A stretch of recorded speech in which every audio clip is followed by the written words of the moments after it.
Notre première lecture se trouve dans l'Évangile selon Matthieu et le chapitre 18, à partir du verset 12, sur la page 1098. Matthieu 18, à partir du verset 12.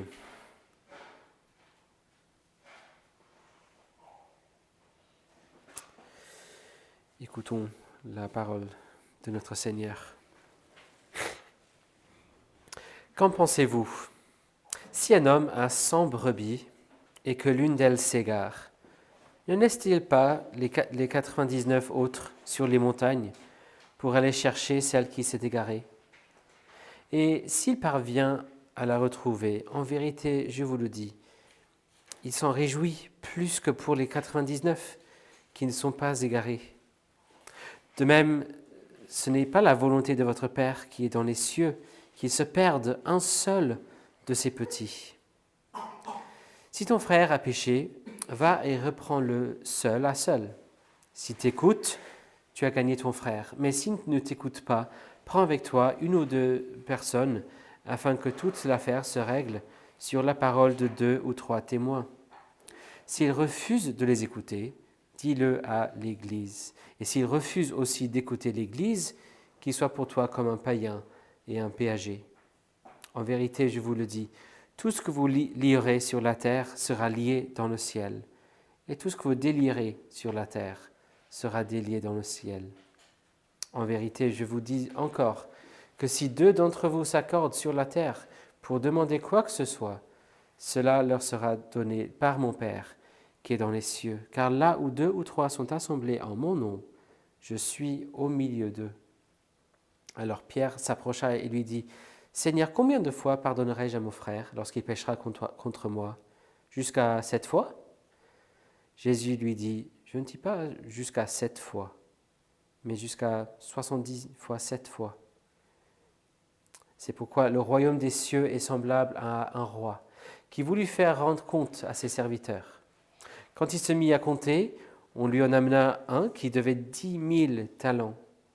Comme il n'avait pas de quoi payer, son maître ordonna de le vendre, lui, sa femme et ses enfants, et tout ce qu'il avait, et de payer la dette. Le serviteur se jeta à terre, se prosterna devant lui, et dit, « Seigneur, prends patience envers moi, je te payerai tout. » Touché de compassion, le maître de ce serviteur le laissa aller et lui remit la dette. En sortant, ce serviteur trouva un de ses compagnons qui lui devait 100 deniers. Il le saisit et le serrait à la gorge en disant « Paie ce que tu me dois ».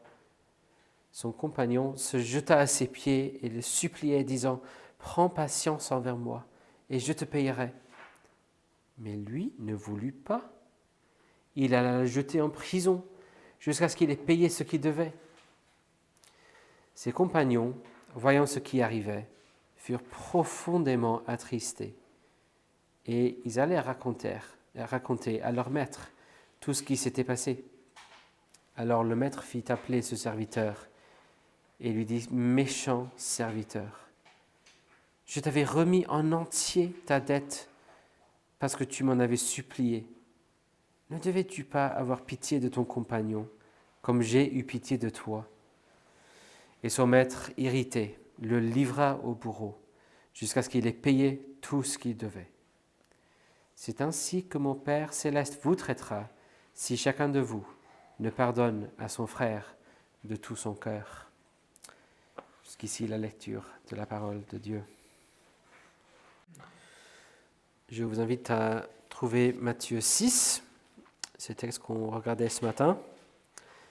On va terminer le catéchisme de Heidelberg, ou une série de textes liés au catéchisme, avec cette conclusion de la prière du Seigneur. Mais avant de lire le texte, nous voulons prier encore, donc prions. Merci notre Père pour cette parole qui nous nourrit, qui nous sanctifie. Nous te prions que tu sois à l'œuvre dans nos cœurs. Nous te prions que tu nous sauves, que tu nous sanctifies, que tu nous justifies, que tu nous transformes, que tu brises nos cœurs de pierre, que tu nous donnes des cœurs de chair, pour que nous puissions vivre en communion avec toi. Illumine nos pensées et sauve-nous. Au nom de Jésus-Christ. Amen. Nous lisons donc dans Matthieu chapitre 6 sur la page 1082. Et comme ce matin, je vais lire les versets 5 à 15. Lorsque vous priez, ne soyez pas comme les hypocrites qui aiment à prier debout dans les synagogues et au coin de rue, pour se montrer aux hommes. En vérité, je vous le dis, ils ont reçu leur récompense. Mais toi, quand tu pries, entre dans ta chambre, ferme ta porte et prie ton Père qui est dans le lieu secret. Et ton Père qui voit dans le secret te le rendra. En priant, ne multipliez pas de vaines paroles comme les païens, qui s'imaginent qu'à force de paroles, ils seront exaucés. Ne leur ressemblez pas, car votre Père sait de quoi vous avez besoin, avant que vous le lui demandiez. Voici donc comment vous devez prier. Notre Père qui es aux cieux, que ton nom soit sanctifié, que ton règne vienne, que ta volonté soit faite sur la terre comme au ciel. Donne-nous aujourd'hui notre pain quotidien. Pardonne-nous nos offenses, comme nous pardonnons aussi à ceux qui nous ont offensés. Ne nous laisse pas entrer dans la tentation, mais délivre-nous du malin, car c'est à toi qu'appartiennent dans tous les siècles le règne, la puissance et la gloire. Amen. Si vous pardonnez aux hommes leurs fautes, votre Père céleste vous pardonnera aussi. Mais si vous ne pardonnez pas aux hommes, votre Père ne vous pardonnera pas non plus vos fautes. Jusqu'ici la lecture, la parole de Dieu. Comme j'ai dit, nous allons regarder en particulier les versets 12 et 13, ayant regardé le verset 11 ce matin. Et ce matin, on a médité en particulier la 4e demande dans cette prière du Seigneur Jésus. Et on a vu comment elle nous appelle à l'humilité et à la dépendance totale de notre Père Céleste, et comment elle nous parle de sa générosité et son amour envers nous. C'est un appel très utile pour cette fin d'année et pour nous préparer aussi pour l'année à venir. Et nous regardons ce soir encore 2 demandes qui seront absolument essentielles pour chacun d'entre nous dans l'année qui vient. Pardonne-nous nos offenses, comme nous pardonnons aussi à ceux qui nous ont offensés. Voici la 5e demande. Et 6e, ne nous laisse pas entrer dans la tentation, mais délivre-nous du malin. Notons d'abord 2 choses que le contexte de ces versets nous apprend sur ces 2 demandes. D'abord, il y a le fait que le début de cette prière indique que ceci est une prière pour tous ceux qui sont déjà enfants de Dieu, ceux qui sont déjà en Christ. Ce n'est pas pour ceux qui souhaitent devenir enfants de Dieu, et puis une fois c'est réglé, une fois qu'on est converti, on n'a plus à demander ces choses-là. Ce n'est pas parce que nous sommes unis à Christ et justifiés en lui que nous n'avons plus à demander pardon. Parfois on entend la question, pourquoi demander pardon si on est déjà en Christ ? Je pensais que c'était déjà réglé. Et là nous devons nous rappeler qu'il faut toujours faire attention à ce que nous ne traitons pas l'évangile, le christianisme, comme une sorte de machine, un système automatisé où il est simplement question d'appuyer sur le bon bouton, certains boutons, et puis c'est fait. Ça, c'est l'erreur que cette question reflète. Souvent, quand on me pose des questions, on l'entend. On parle comme si c'est juste une machine et il faut simplement appuyer sur le bon bouton. Faisons attention. Est-ce que je parle en termes d'un système automatisé ou est-ce que je parle en termes d'une relation personnelle et avec le péché, une relation que j'ai brisée personnellement? Est-ce quelque chose de vivant ou quelque chose de mécanique? Oui. Alors, est-ce que c'est réglé en Christ? Pas certainement. Nous sommes justifiés. Mais les péchés que je commets chaque jour, que je continue à commettre chaque jour, éloignent mon cœur de mon Père. Ils ternissent, ils tachent ma communion avec lui, ma relation avec lui. Je dois donc prendre le temps de la réparer.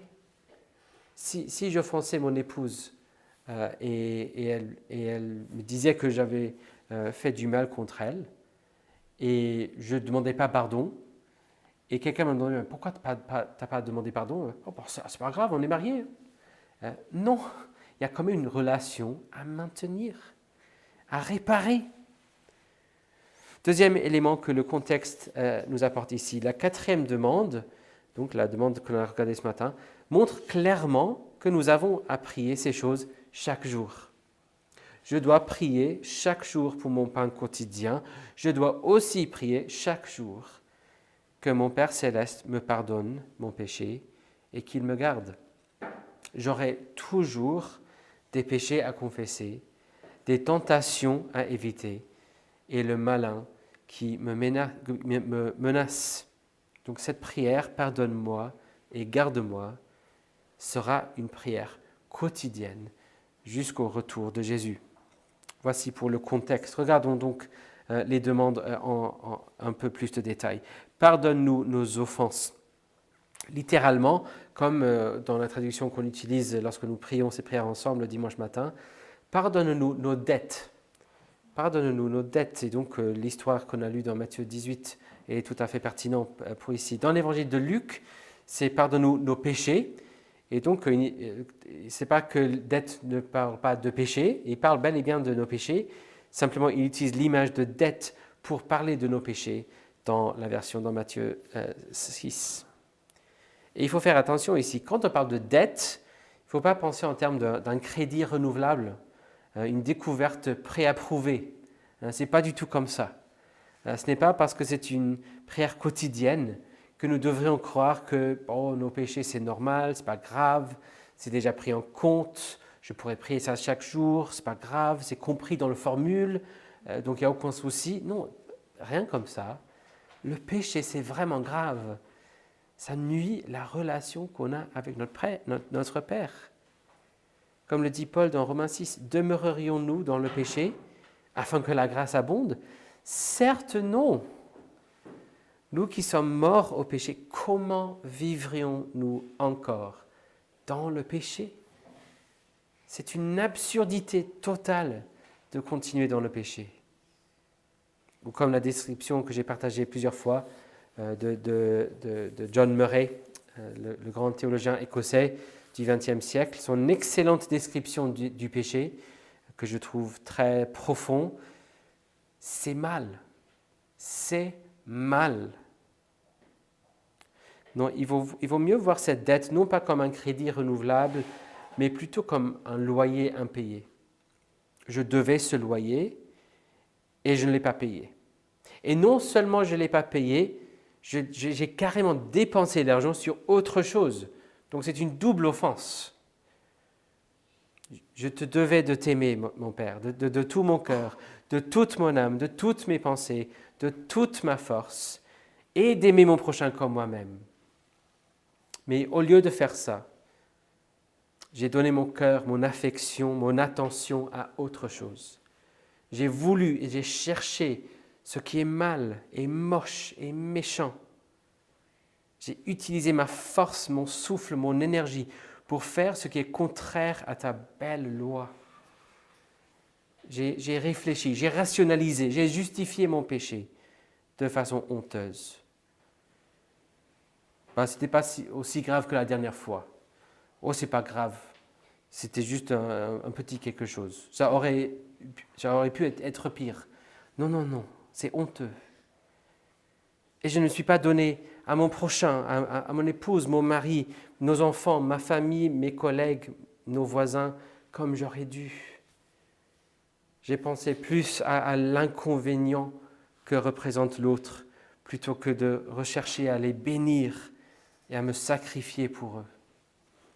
J'ai à nouveau un jour d'arriéré, encore un jour de dette, et c'est honteux, c'est pas normal, je reconnais et je suis désolé.